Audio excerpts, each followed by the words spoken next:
It's time to strap in and get ready. The Insight NBA team is in the arena, bringing you the ultimate play-by-play on who's hot and who's not to help you win your leagues and dominate your mates. You're now hooping with your hosts, Matty G, Skitty, and Mally for the Insight NBA show.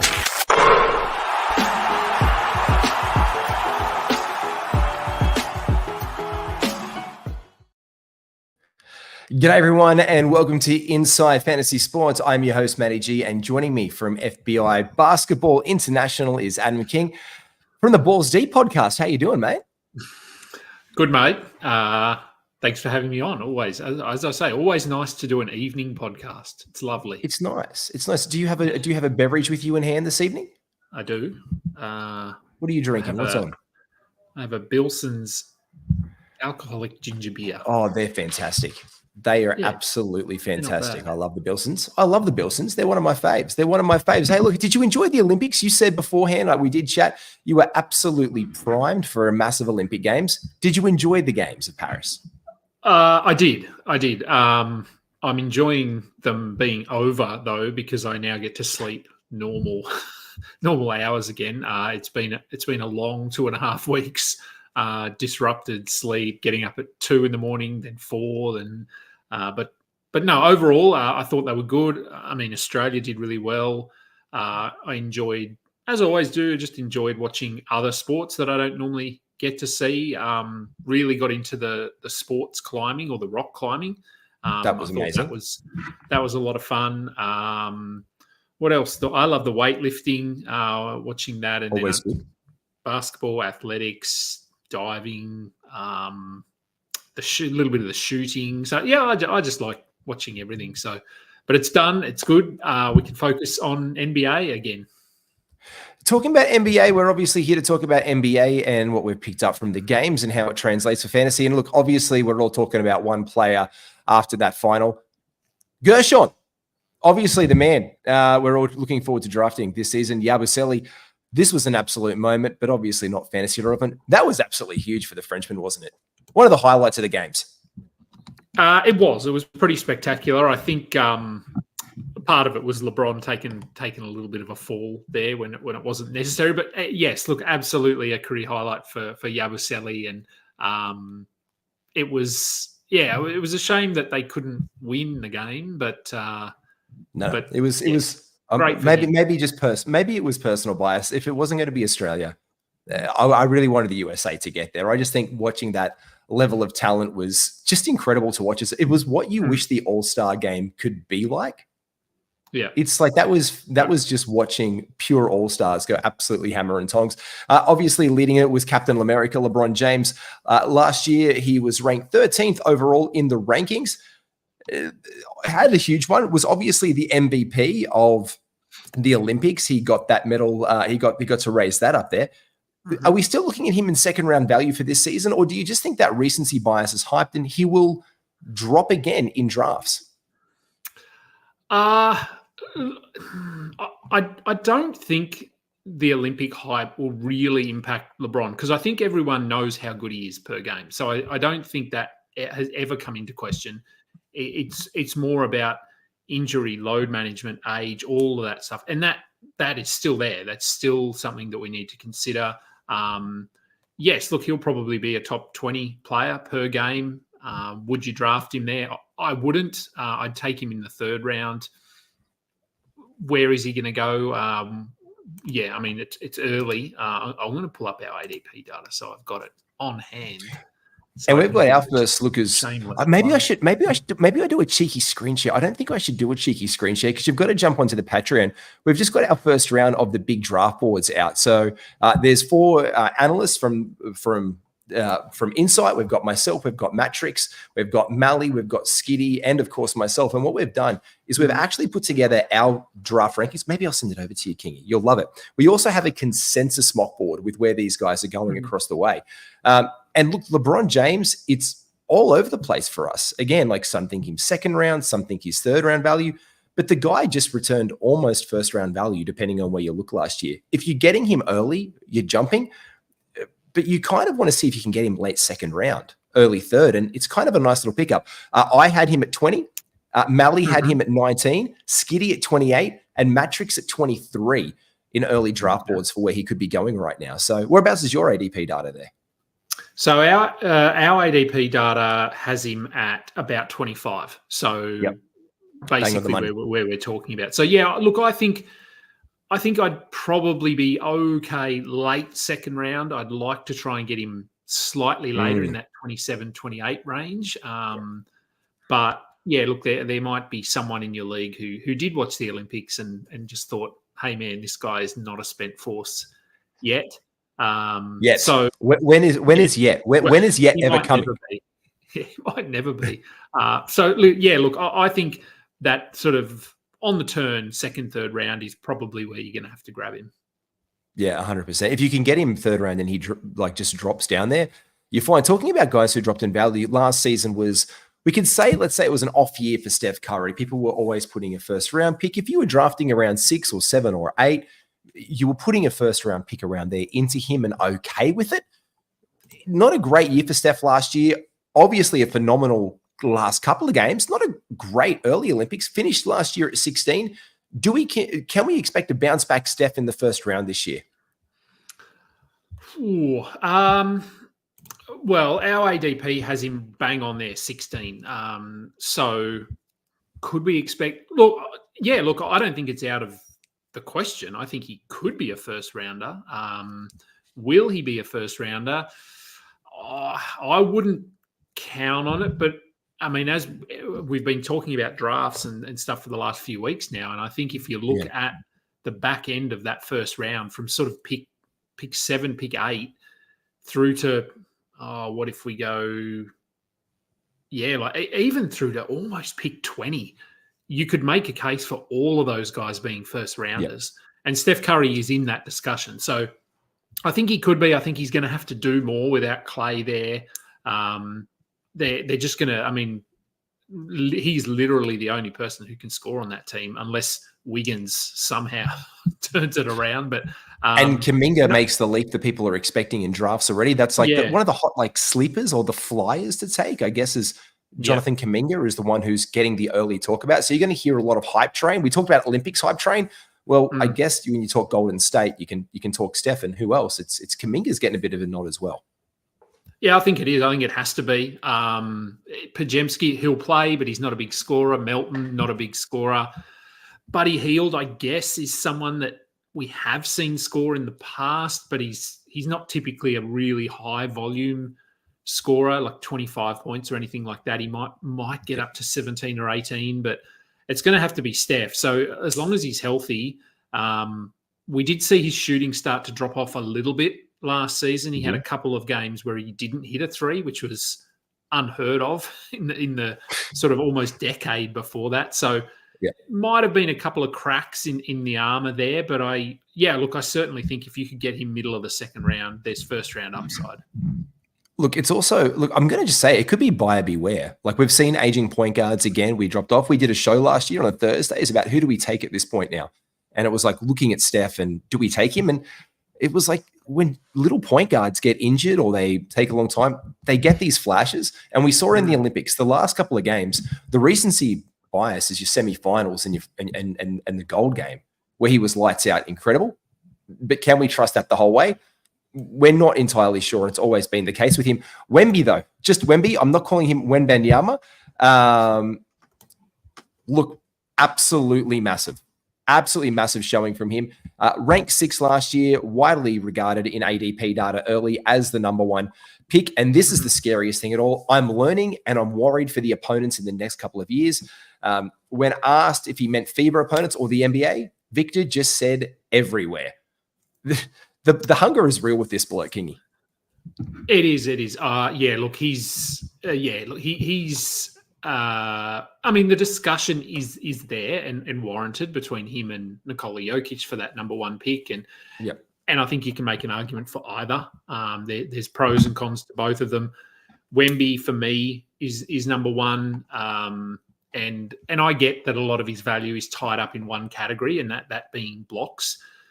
But for me, I usually go into a head-to-head league, as anyone that follows me knows, and I punt. And I actually think Wemby is a little bit easier to punt with than Jokic, because Jokic is good at everything. So coming up with a strategy. Isn't he? Whereas if I get Wemby, I go, okay, well, I know what I'm targeting here. I know what I'm avoiding. So that's just for me. Roto League, I'd potentially go Jokic, but our ADP data has Wemby pretty clear number one. Yeah, it's coming in hot. Like you're now getting Jokic at number 2, which is just an absolute joke. He's been an absolute. It's fantastic. I know Matrix he loves Shea actually at number 1 this year. So he's actually like, I just want Shea. I just want to be able to do it punt wise, as you spoke about. He loves what he can bring. He doesn't have any deficiencies anywhere, and he expects another leap up there. That's all on the big draft kit. You can get that now. Check the link in the Patreon. As we said, we get 4 analyst drafts. You get a consensus rank board between everyone as well. So not only do you get our 4 individual ranks, you get the average ADP ranking between us as well as ADP data. It's only $30 for a whole draft guide and cheat sheet as well. So make sure you check that out. The link is in our Patreon, and Kingy, I'll just send it to you. You can have that one.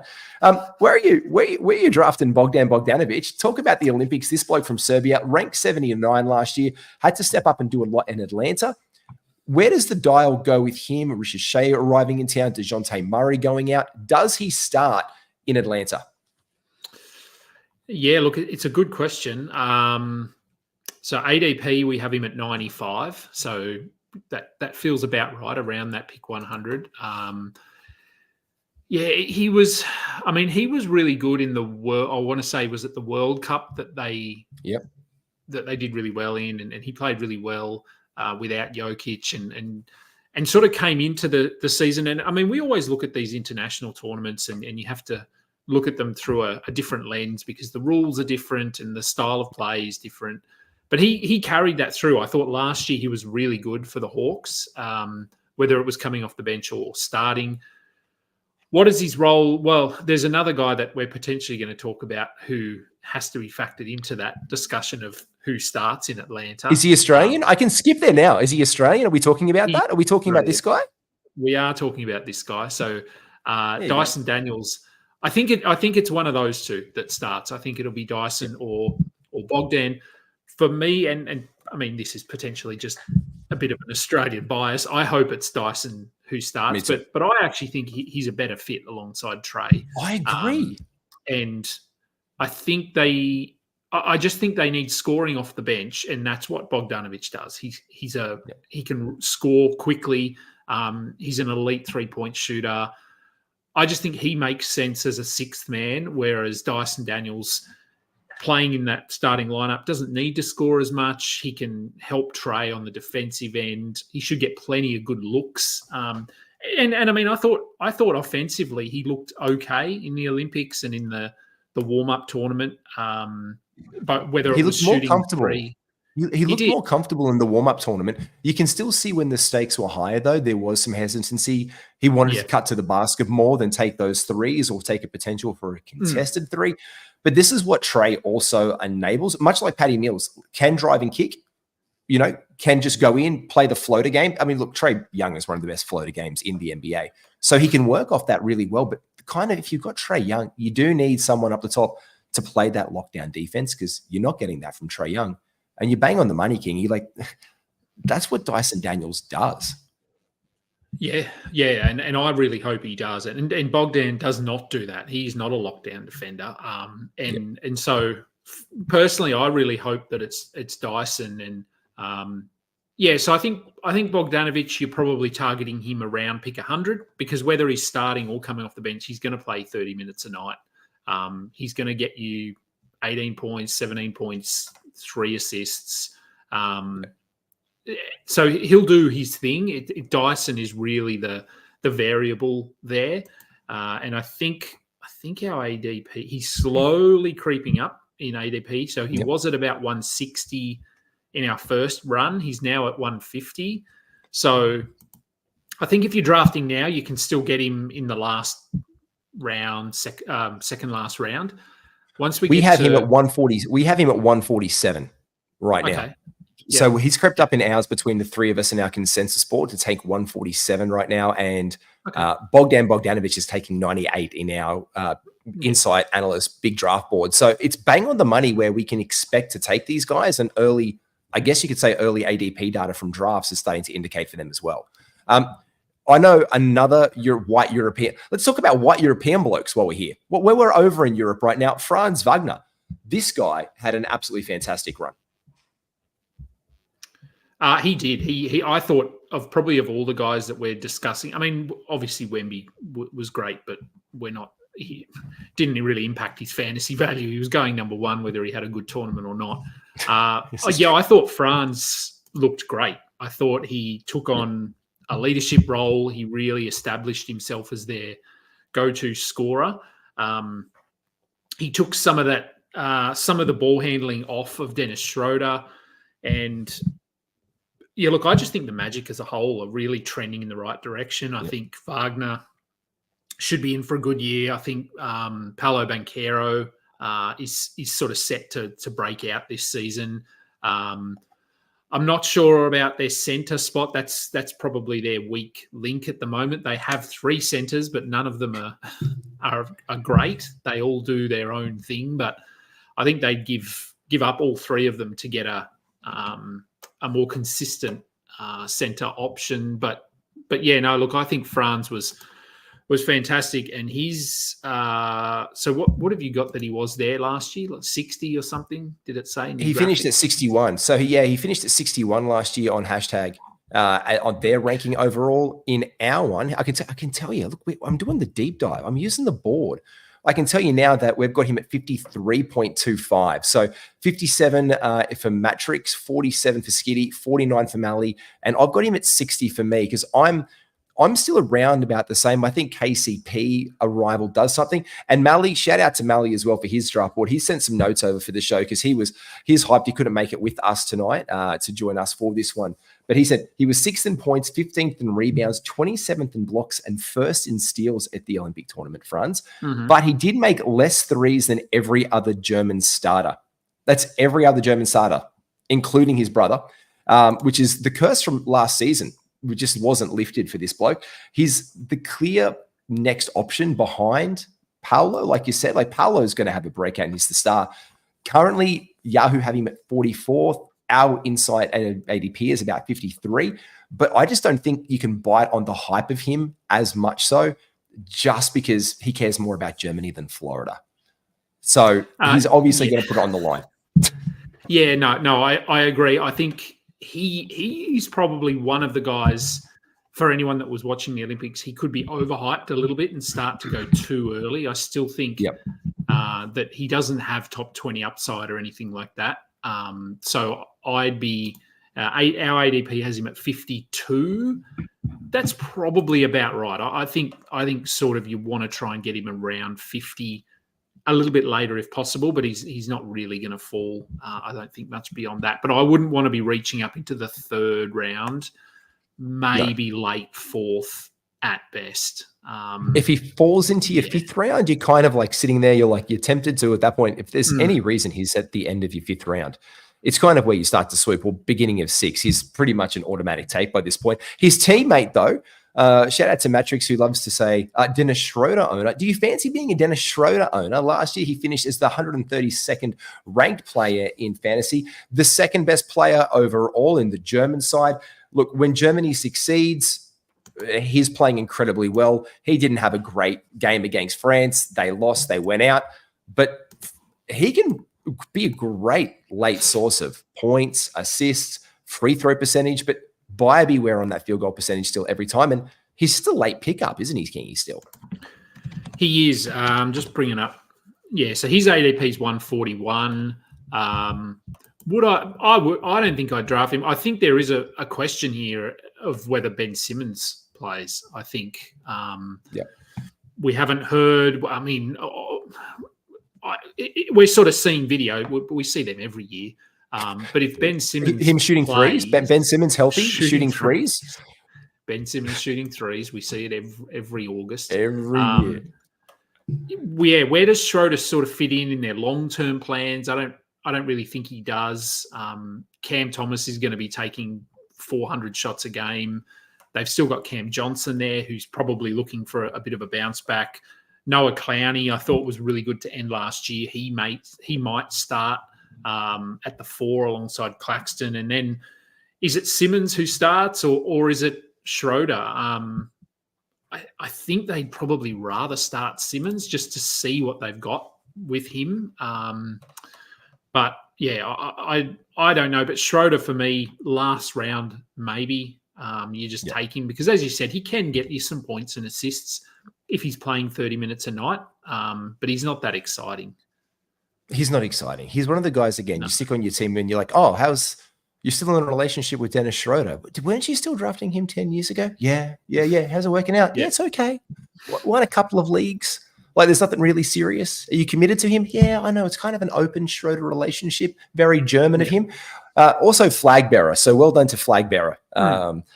Dennis Schroeder, we should say as well. A bloke who was happily going back to Canada last year. He was a New York Knick. He went to the Toronto Raptors. He had an incredible campaign and made Jamal Murray look bad, to be fair, in Team Canada. He was 4th in points per game, all 2s. Not long from the line or from 3. He was the 9th best in efficient field goal percentage. It was a long way removed from our New York Knicks, RJ Barrett. He was 20th in assists, 26th in turnovers. He won't have the ball in his hands much, obviously, with Scotty and Emmanuel quickly in Toronto. But this is a guy who just showed massive growth playing for his team and who has a bit of that Canadian pride. And he doesn't go well. I mean, as we said, he finished with the 150th rank, and I expect him to be better this year, Kingy. Yeah, I think so. He looked good in Toronto. He did miss a bit of time because of personal stuff towards the back end of the season, so that disrupted things a bit. But I thought when he was on the court, he looked good. He's probably their number one option on offense. I mean, I know they've got probably him, quickly, Barnes, probably a 1A, 1B, 1C, depending on who they're playing. I think you could make a case for all 3 of them. But no, look, I thought Barrett looked really good. I mean, if you look at his box scores over that final stretch, as I said, it's very disjointed because of missed games, but he was consistently in the mid-20s. He had a 30-point game. We know he doesn't do a lot on defense, and I don't think that's going to change. But if you can get a guy that's going to get you 23 points a game, I think he was at 20 last year. Let me have a look. 20.2. Yeah. I think you can sort of just add maybe 10% to everything that he did last year. Yep. And he was 190th in 9 cat, but I'd definitely be okay drafting him. I don't know, 120. Be aware of the guy as well on your free throw percentage. But when we think of these guys who are really good point scorers, and look, his field goal percentage was up around 500 last year. Like it was 495. And it was only in 58 games, so there's plenty of time for that to fall off a bloody cliff. But 495 is, you say that about RJ Barrett, you're like, you kidding me? That was incredible. It's buyer beware on his free throw percentage. Last year, from 5 attempts at the line, he only made 3.6 of them. That's good for just over 700%, 715 to be exact. So 71.5% from the free throw line from RJ Barrett. When you think volume scorers, you think guys who can be efficient from the field and efficient from the line. That's not him necessarily speaking. Like he can knock him down, but that for me, that's the elevation of his game. If he can get to the line, as you said, 10% more, so 6.5 times to the line, and be making 5.5 of them, 5 of them, it buoys his value incredibly, and he's an easy top 100 player if that happens as well. Yeah, I think it is his free throws. I mean, if you look at just these numbers over the different breakdowns of the end of last season, I mean, he was 71% for the year.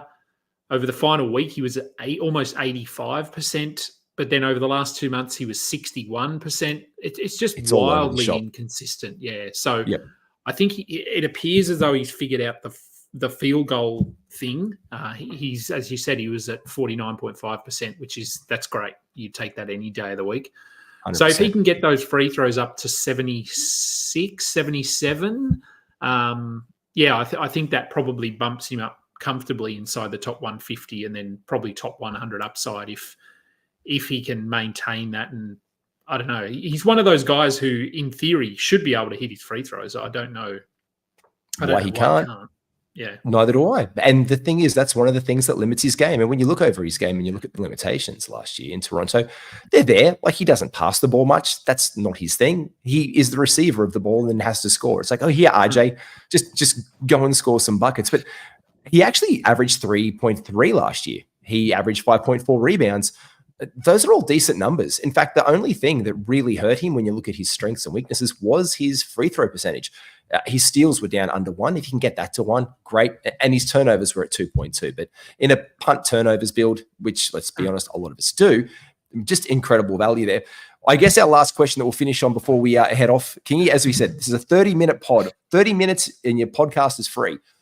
BNY, it doesn't charge anything and you can get it for free anyway, just like pizza back in the 90s. But Josh Giddey, Australia's very own, has never exceeded top 100 value in fantasy. He was absolutely incredible. He was 11th in points, 13th in efficiency. That was coming along in OKC. He was 24th in 3 points made. He made 2.3 of them and almost took 5. He was 7th in assists, 7 in rebound, no stocks. He is 82nd on Yahoo, and on our big boards early, we've got him at 69 on our consensus between all of us.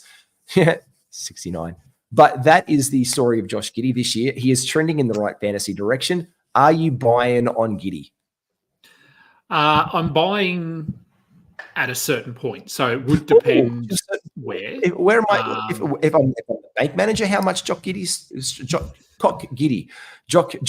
stock are you buying and where? Look, I'm probably buying, if I could get him in the probably the 7th round. Okay. I think I'd be okay anywhere after the 7th. I don't think I'd want to reach much outside higher. 70.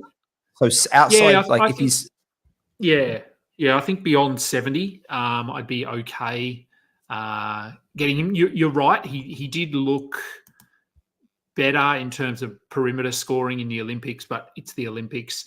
I'm hoping that Chicago just embrace this rebuild and this, let's look at the young guys, and hopefully they give Giddey the sort of the green light to, if the shot is there, take it, because the shot's going to be there. We saw that last year.